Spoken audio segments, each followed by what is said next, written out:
আপনারা যারা 19তম নিবন্ধনে প্রিলি পাস করতে চান এবং ওই 19তম নিবন্ধনে চাকরিটা নিশ্চিত করতে চান, তাদের জন্য আজকের এই ভিডিওটি অনেক অনেক অনেক হেল্পফুল হতে যাচ্ছে। ঠিক আছে, আজকের এই ভিডিওতে আমি জাস্ট একটা বই আপনাদের সাজেস্ট করব।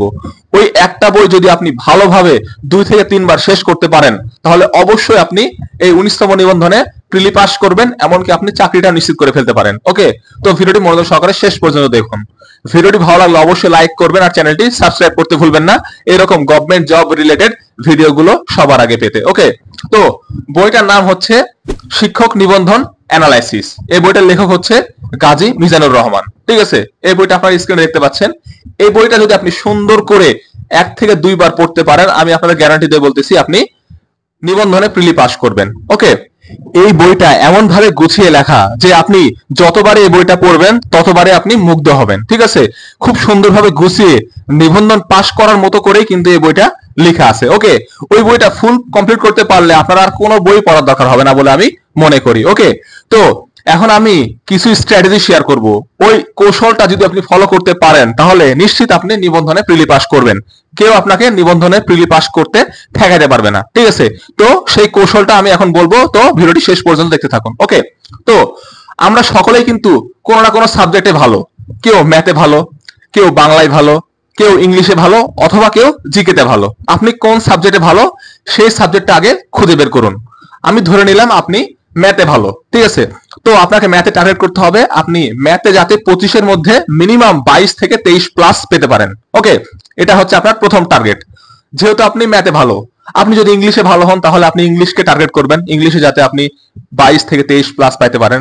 এরকম আপনি যে সাবজেক্টে ভালো সেই সাবজেক্টে আপনাকে টার্গেট করতে হবে আপনি যাতে 22 থেকে 23 প্লাস পেতে পারেন 25-এর মধ্যে। ওকে, তারপর মিড লেভেলের যে সাবজেক্ট, অর্থাৎ আপনি যে সাবজেক্টটা মিডিওকার পারেন, অর্থাৎ মাঝারি অবস্থায় আপনার যে সাবজেক্টটা রয়েছে, ধরুন আপনি বাংলা মোটামুটি পারেন, তো বাংলায় আপনি টার্গেট করবেন 25-এর মধ্যে যাতে 16 প্লাস পেতে পারেন। ঠিক আছে, ধরে নিলাম 15 প্লাস বা 16 প্লাস আপনি বাংলায় পেলেন, তাহলে দেখেন হিসাব করেন, ম্যাথে পাইলেন আপনি 23 আর বাংলায় পাইলেন হচ্ছে 16। 23 আর 16 কত হয়? 33, 39। দেখেন 39 কিন্তু হয়েই গেল, মানে এই দুটো সাবজেক্টে আপনার 39-40 হয়ে যাচ্ছে, আপনি কিন্তু প্রিলি পাস করে ফেলতেছেন। তো আমি বললাম আপনি 50 প্লাস টার্গেট করবেন। ঠিক আছে, যতই 40 প্লাস বলা থাকুক আপনি টার্গেট করবেন 50 প্লাস, তাহলে আপনি দেখবেন কখনোই আপনি নিবন্ধনে প্রিলি পাস করবেন না, সরি ভুল বললাম, প্রিলি ফেল করবেন না। ঠিক আছে, তো তারপর হচ্ছে যে সাবজেক্টগুলো আপনি কম পারেন, ধরে নিলাম আপনি জিকে আর ইংলিশ কম পারেন, তো আপনি ওই দুটো সাবজেক্ট 30 থেকে 40% কমপ্লিট করার চেষ্টা করবেন। ঠিক আছে, তাহলে ধরে নিলাম আপনি ইংলিশে 25-এর মধ্যে পাবেন হচ্ছে 12 বা 10, আর জিকেতে পাইলেন হচ্ছে 12 বা 10, তাহলে কত হইলো? 10, 10, 20। দেখেন টোটাল যোগ করেন, আপনার মার্কস কিন্তু 60 হয়ে যাচ্ছে। দেখতে পাচ্ছেন, আমি বলেছিলাম 50 প্লাস টার্গেট করবেন, কিন্তু দেখেন 60 হয়ে যাচ্ছে। বুঝতে পারছেন? আমি মনে করি নিবন্ধনে যারা প্রিলি ফেল করে তারা কোনো লেভেলের ছাত্রের মধ্যে পড়ে না, আমি এটাই মনে করি। কারণ নিবন্ধনে মাত্র 40 প্লাস পাইলেই পাস, তো কত লাখ লাখ মানুষ দেখেন ফেল করতেছে, তারা কিভাবে যে পড়াশোনা করে আমি বুঝি না। তো নিবন্ধনে আসলে প্রিলি ফেল করার কোনো কারণেই থাকতে পারে না, আপনি যদি একটু গুছিয়ে পড়াশোনা করতে পারেন।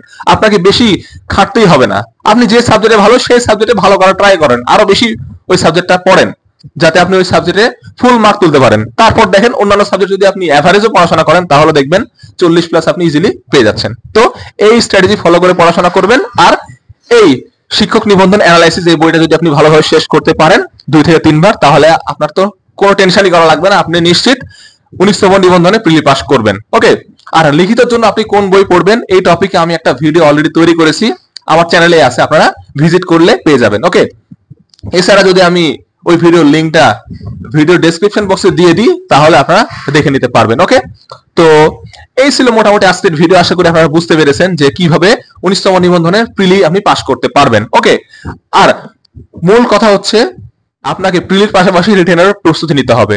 রিটেনের যদি আপনি প্রস্তুতি না নেন তাহলে কিন্তু আপনি কখনোই চাকরি পাবেন না। প্রিলি পাস করবেন কিন্তু চাকরি পাবেন না, এটা কিন্তু খুবই গুরুত্বপূর্ণ। নিবন্ধনে চাকরি পেতে হলে আপনাকে রিটেনে ভালো করতেই হবে।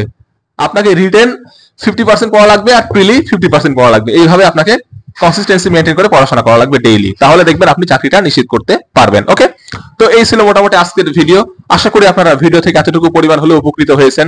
যদি উপকৃত হয়ে থাকেন তাহলে অবশ্যই লাইক করতে ভুলবেন না, আর এই ভিডিওটি যদি আপনারা ফেসবুক পেজ থেকে দেখে থাকেন তাহলে অবশ্যই আমাদের পেজটিকে ফলো করবেন। আমার পেজের নাম হচ্ছে আমানের প্ল্যাটফর্ম।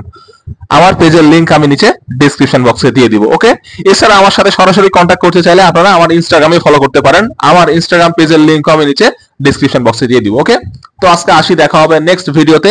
আপনাদের সকলের জন্য রইল শুভকামনা। আসসালামু আলাইকুম।